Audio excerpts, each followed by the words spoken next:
Okay, so let's talk playwriting. This masterclass is going to be divided into a couple parts, but so this is the intro.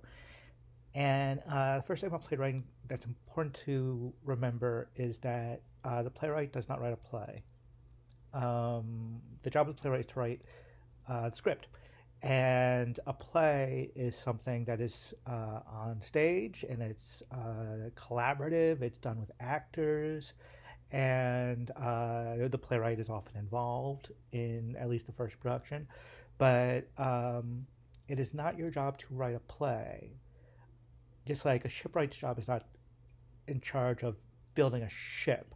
A shipwright's job is in charge of creating the blueprint for the ship. And as it with the playwright's job is to create the blueprint. So this is an important distinction because theater is one of the most collaborative art forms around, and we need to remember exactly what our jobs as playwrights is. What do we contribute? And what we contribute is sure the idea and the dialogue, but we don't want to do more and we don't want to do less than what our responsibilities are. That's how you can create, a fabulous team is by everyone knowing exactly what they're supposed to be doing. So first thing first, our job is to write the script. And in writing the script, structure for me has always proved to be valuable. Otherwise, people can just talk, talk, talk, talk, talk, talk. But if you structure things out, if you know where you're going, of course, you don't need to know necessarily how you're going to get to where you're going, but you absolutely need to know where you're going. Otherwise, again, people just talk, talk, talk. And you also, of course, need to remember that character is key. Character is key, of course, in all narrative art forms, but in playwriting, the character is being imbued by an actor. And so if I'm an actor, I'll want to gravitate toward characters that are compelling. And so it's our job to create these compelling characters. And what makes a character compelling? Well, we're going to talk about that. What makes a character story compelling? We're going to talk about that. We're going to talk about themes. We're going to talk about elements of style. What we're really going to be talking about actually are Aristotle and his fabulous book Poetics. It really is the first piece of literary criticism in Western literature, and it remains pretty much one of the best, if not the best. It's simple, it's direct. He was writing about tragedy in Athens, but the principles that he outlined and identified as being essential to tragedy are applicable to modern day drama, modern day comedy, and they are can be broken down roughly into 6 categories. We've already talked about several of them: plot, character, theme. Those are kind of the content categories, and the form categories then would be music, diction, and spectacle. Now, what do I mean by content and form? Well, content, of course, is what your play is about, and form is the way that play is being, script rather, is being expressed. And content dictates form. Of course, this is a dictum that is very good to remember. What you write about is more important than the way it is expressed, and what you write about is or should be the direct driver of the way it is expressed.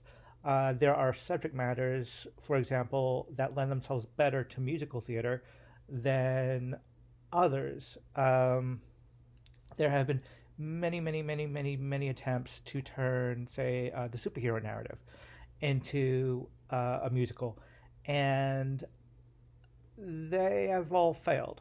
That's not to say that there isn't a great superhero musical that someday will be made, but there are reasons why the Superman musical, it's a bird playing the Superman, or Spider-Man musical that was a famous disaster. Actually had casualties. Um, why they didn't succeed. And there's a reason why I say the kitchen sink drama in American theater is, as a subject matter, still um, kind of potent. Uh, uh, there's a fine line between potent and cliche, but in America, that seems to be the type of straight play that keeps getting produced. The kitchen sink drama. You have a family who are in their home and they're arguing about family matters. Usually there are secrets that are brought up and so on. It's the kitchen sink drama. A classic example would be Death of a Salesman. But there are many others. So this is just some of what we're going to be talking about in the next couple lessons. And I look forward to having you accompany me on this journey. Okay, let's talk plot. In writing a script, plot should not necessarily be the first thing you come up with, but it can be. It shouldn't necessarily be the most important element, but it can be. Oftentimes, after a play, after you see a play or a movie or even read a book, people say, so how was it? What was it about? And what was it about is a question about plot. So let's talk about plot. Aristotle thought that plot was the most important element in tragedy. Tragedy itself, as a type of play, is very plot driven. It's about a character who, falls from high to low, and so structurally it follows a certain formula. And it's important to remember that formula isn't necessarily a bad word. It's what you do with it that makes it original. And the basic formula of any story is this: character A wants something really badly because XYZ. I mean, there's a reason that he or she wants this thing, but, and then blank, and that but is the obstacle. So you have a motivation there. The character is in pursuit of a goal, and the play is us watching the character pursue this goal relentlessly, and the play ends when he or she either achieves the goal or they don't. And that's the basics of plot. Structurally, plot can be broken down in many different ways.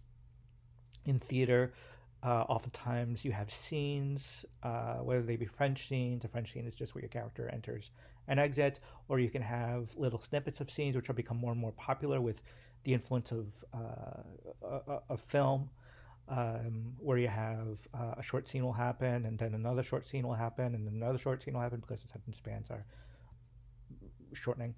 And I particularly gravitate toward plays that don't function like that have basically two acts, where the first act is, say, 55 minutes, the second act is, say, 50 minutes or 45 minutes, and they all take place in the same location. And what this follows is, again, going back to Aristotle's unities: unity of time, unity of place, unity of action. You don't have to follow his unities, of course. One of the greatest plays, if not the greatest American play of the past 50 years, is Angels in America. Angels in America deliberately tosses Aristotle's unities to the side. And unities being unity of time, unity of place, unity of action, in so much as unity of time, the play takes place during a compressed period of time, because realistically a lot of the heightened events of a drama would not take place, all at once. Unity of place, the action takes place in relatively the same location for the whole play. And unity of action, the action of the play is centered around one main goal. Oedipus the King follows this. Angels in America does not. Streetcar Named Desire does. Death of a Salesman sort of does, but we have his dream experiences, his flashbacks, and we have the last scene of the play, which does not take place in the home. Who's Afraid of Virginia Woolf famously does. Many plays do. More and more plays, modern days, don't.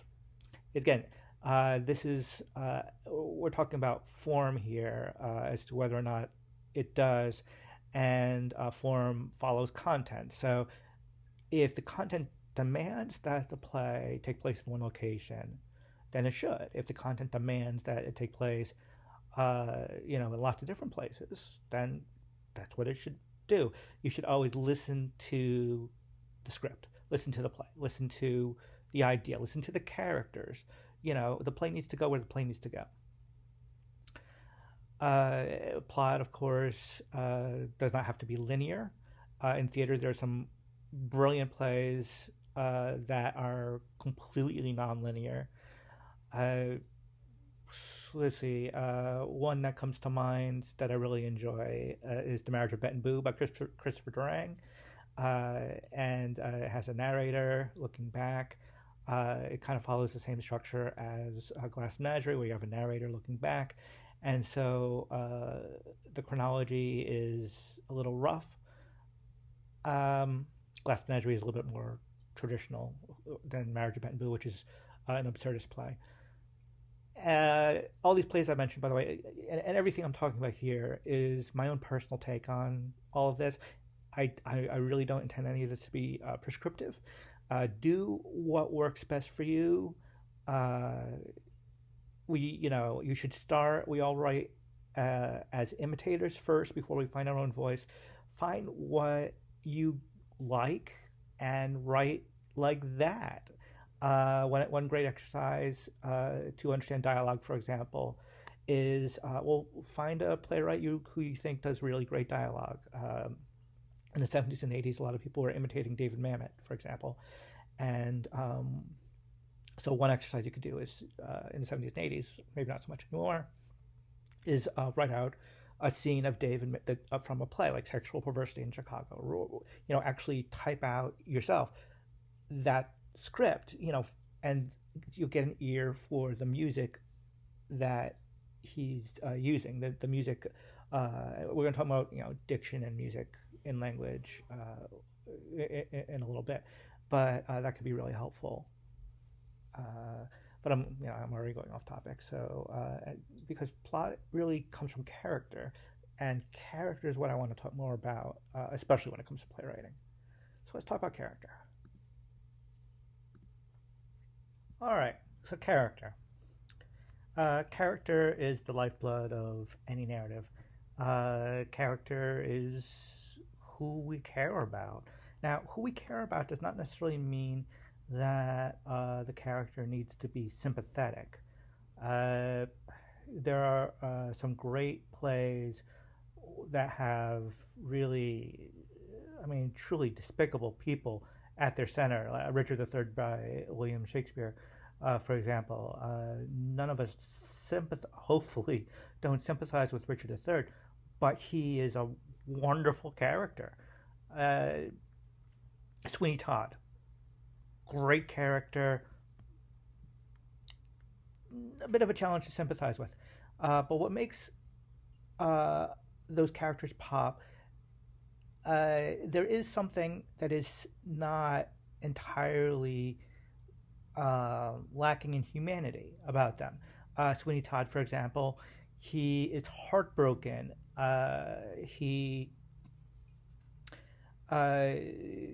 thinks his wife is dead, and he's locked away for something he didn't do. And Richard III feels as if he's been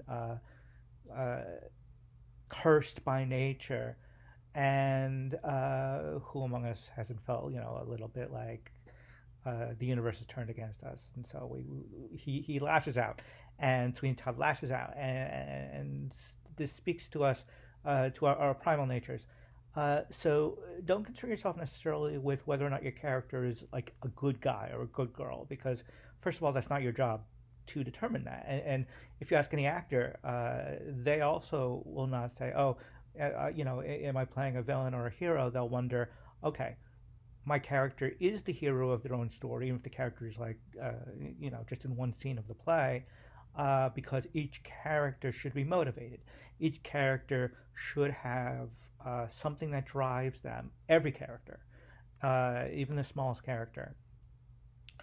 And just as when we talk about with plot, it's about a character in search of an obstacle. I'm sorry, in search of an objective, and there's an obstacle that stands in the way.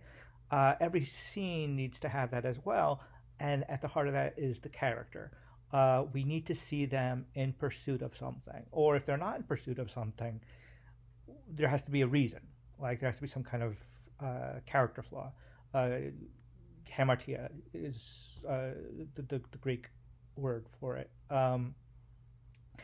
And characters, of course, can be distinguished by what they like, what they don't like, the style of dress. You can distinguish characters many different ways in plays, just as you can in any other narrative form. What's important, again, is you're writing something for an actor.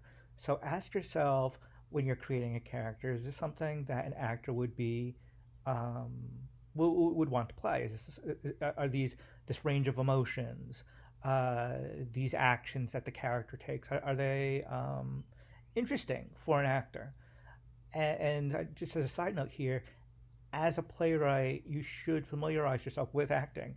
You should familiarize yourself with directing, with set building. I don't mean master these things, but keep in mind that what you're doing is you're creating the script, the blueprint that will be part of a collaboration. So the more you understand about what your collaborators are doing, the better a playwright you will be. And so if you know, for example, the type of play that appeals to a director, or the type of character that would appeal to an actor, or what would be required from a set designer to design your play, it can really help with the basic building blocks. But back to character. Don't think about protagonists. Don't think about antagonists. That will come naturally as long as you just follow the basic rules of story. Think about each character as the protagonist of, and when you have two protagonists facing off against each other, that's conflict. So it's not necessarily that you have Stanley and Blanche, where Blanche is the protagonist and Stanley is the antagonist. You have Stanley is the protagonist of his own play, of his own scene even, and that conflict, that clash, is part of what makes A Streetcar Named Desire so potent, so powerful. So think about it in that sense. What is at the heart of the character? What are they afraid of? What do they want? Fear and desire, the basic Freudian stuff. Psychology goes a long way toward building a character, in my experience. But more than anything else, in theater and film, character is action. Character is what the character is doing in any given moment. And certain characters will act a certain way. The way that Hamlet pursues revenge is very different from the way that Sweeney Todd pursues revenge. And that distinction between Hamlet and Sweeney Todd is character. Which leads us actually to theme. Theme is a little bit trickier for a number of reasons, which we're going to talk about in a moment. Okay, theme. Ask 10 different English teachers what theme is, and you'll get 10 different answers, or at least 10 variations on the same answer.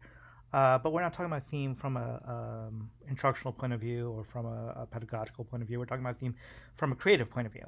And from a creative point of view, it's a little trickier, because if you start with theme, odds are you're going to write something preachy.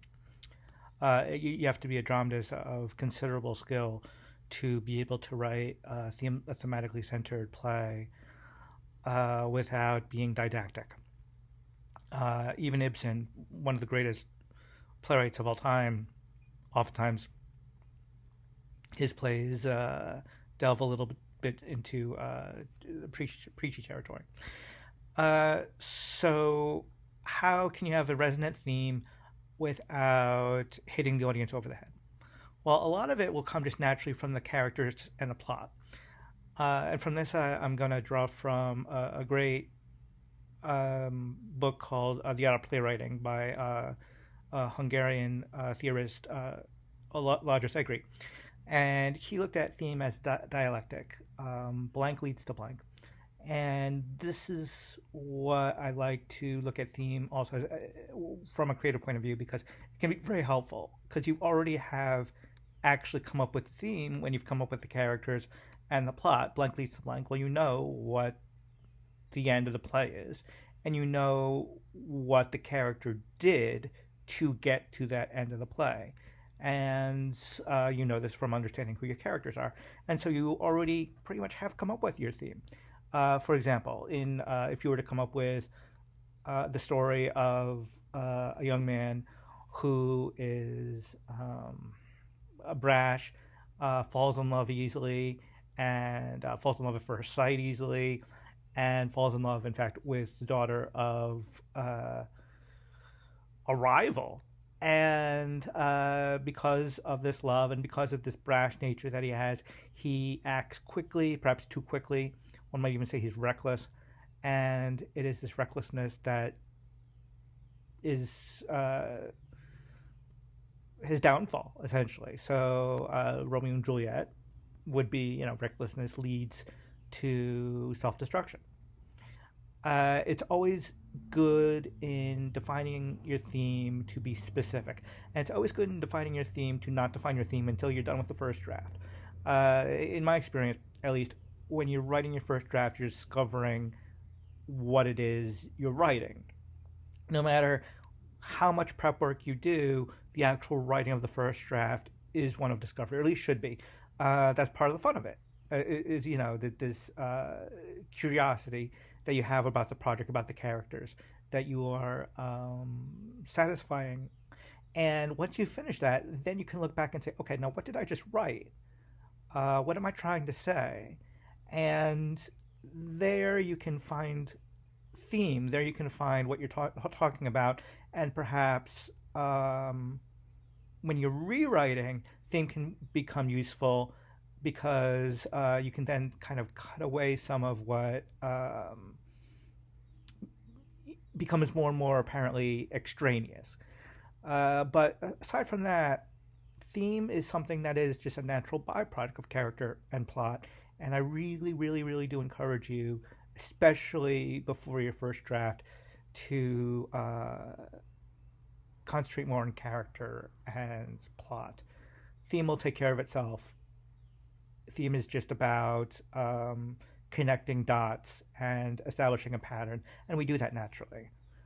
All right, and that's plot, character, theme. These are the content elements of playwriting.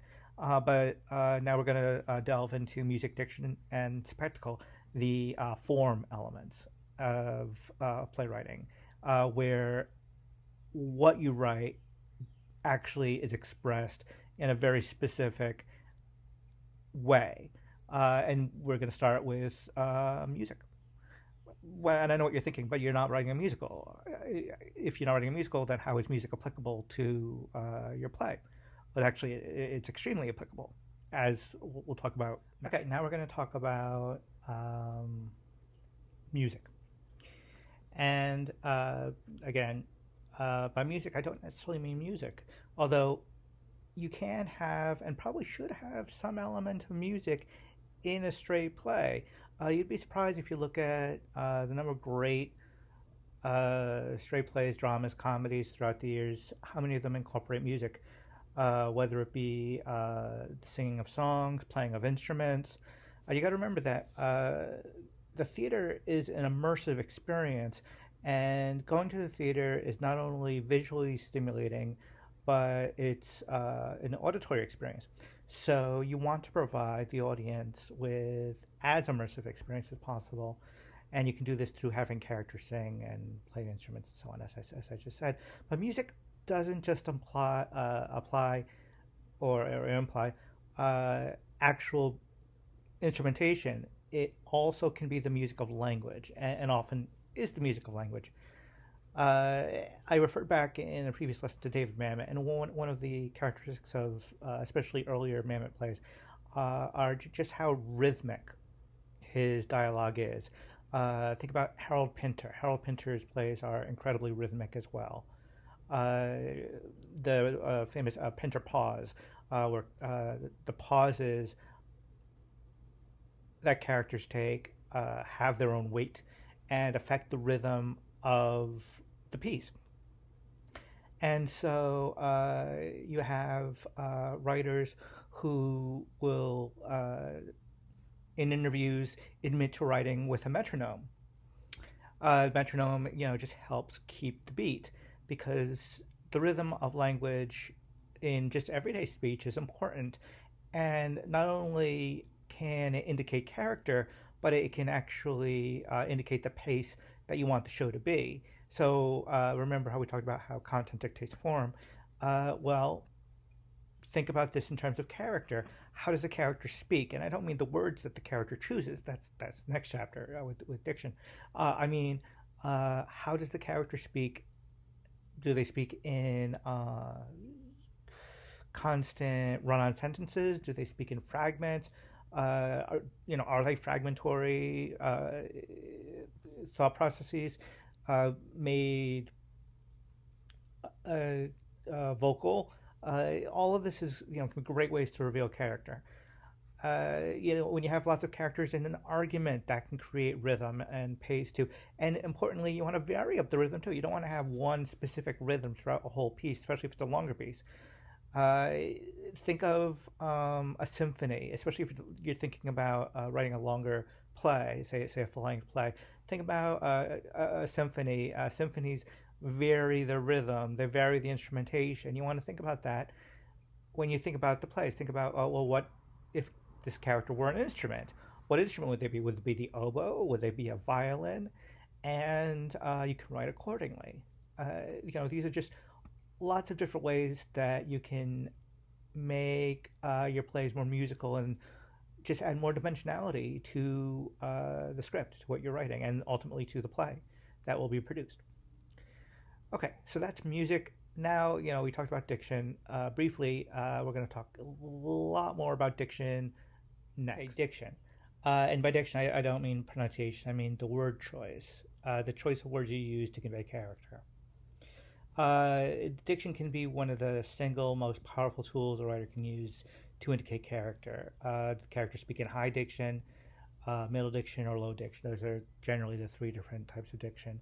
High diction would be, again, going back to the Renaissance theater, characters who speak in thee and thou and iambic pentameter. This is how Marlowe and Shakespeare differentiated the high classes from the lower classes. Now, of course, even in Renaissance England, everyday people did not say thee and thou. They already were saying you in the late 1500s.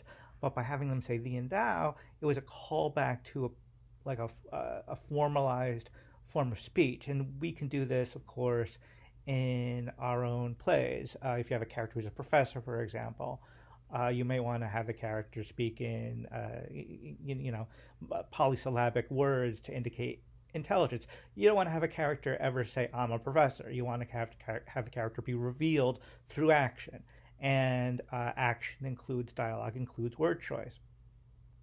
Along those same lines, if a character is in a specific profession, they're going to use the language of that profession, whether it be slang, whether it be the vernacular associated with that profession. That indicates character as well. Great masters of diction, of course, Shakespeare is the master of everything, but contemporary masters of diction, Carol Churchill, great British playwright, she's fabulous at using diction to underline characters. Another writer who is sensational at it is Christopher Shin, American playwright. But diction is something that you also don't want to force. You don't want it to be artificial. You don't want it to seem contrived. And this is the trick, of course, when you're with music, diction, and spectacle, is contrivance, because the content you want to be organic, but you want the form to be organic as well. You want the form to flow from the content. So if it isn't coming, if it isn't naturally an expression of the character, don't force it.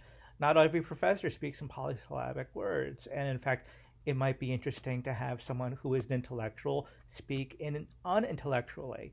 have that intellectual character drop an F bomb now and then, and suddenly you're using diction to show action. There are lots of different ways you can use diction and word choice to land a punch. Don't use profanity too often, and then when you do use profanity, it can be a jaw dropper, especially if it's a character who would never use profanity, perhaps someone who's very religious. All right, and this brings us finally to spectacle, which we're going to talk about a lot more in a moment. Okay, spectacle. Interestingly, when you compare Western theater and Asian theater, they're actually kind of the opposite as far as priorities. Going by Aristotle's list, he valued plot to be the most important element in Western theater, at least in tragedy. But if you look at Eastern theater, say kabuki or no drama, you'll find that spectacle is the most important element, and plot is the least important element. If you look at, say, big blockbuster movies, spectacle is the most important element, plot is the least important element. Big blockbuster movies are actually have a lot of influence from the East. Spectacle is basically anything that the audience sees, and you always want to give them something that's visually interesting. That doesn't mean that a play that has three monologuists on stage is going to be inherently unspectacular. There's some excellent plays that are just one character on stage. But even that one character on stage has to create some kind of visual, whether it be through costuming, through the set, because even Samuel Beckett knew enough to have, if you're going to have one character on stage, have them buried up to their neck or have them buried up to their waist, because that's visually weird. It's interesting. Don't just have them stand on stage. That's essentially a stage reading. So always think of ways to make the play more visually interesting. It'll give the set designer something to do, costume designer something to do. It'll add just another layer of action and interest to the piece you're doing, especially if you can do it in a way, again, that draws from character, that draws from plot, that is natural. Big budget musicals, of course, rely heavily on spectacle. At least they have since the 1980s or late 1970s. But you can have a spectacular show on a small budget. Oedipus the King, when it's done well, Sophocles wrote this play that has a character, per Greek tradition, after he's blinded himself, he walks on and there are these red rags dangling from the eye sockets in his mask. That is an incredible example of spectacle. It's done on the cheap, but it has a massive power. So small visual flourishes like that can really pack a punch. Another example of this would be, the handkerchief in Othello. You might think, oh, it's just a prop. Well, no, it's not just a prop. It's spectacle. It's in a great production of Othello, the handkerchief stands out on stage. You see it. It pops off the stage in an exciting way. And we, as playwrights, are the first ones who get to decide, well, what visually is happening. Be careful, though. You don't want to direct the play on the page. That's the director's job. This is what I meant in the intro when I was talking about know your job. You want to definitely make sure you get your point across as far as what your intentions are as a playwright, what you want it to be. Again, think of it as a blueprint, but it's not your job also to direct the play on the page. Although the playwright is the most important person in a theatrical production, at least from a power point of view, from power dynamic point of view, which is to say that the playwright has the last say. The playwright should not be necessarily taking power away from his or her collaborators. The playwright should encourage and stimulate the imagination and creativity of his or her collaborators. And we can do this almost exclusively with spectacle. So think about great visuals that will go along with your play, and make sure to hook your directors, hook your designers into wanting to do your play as well.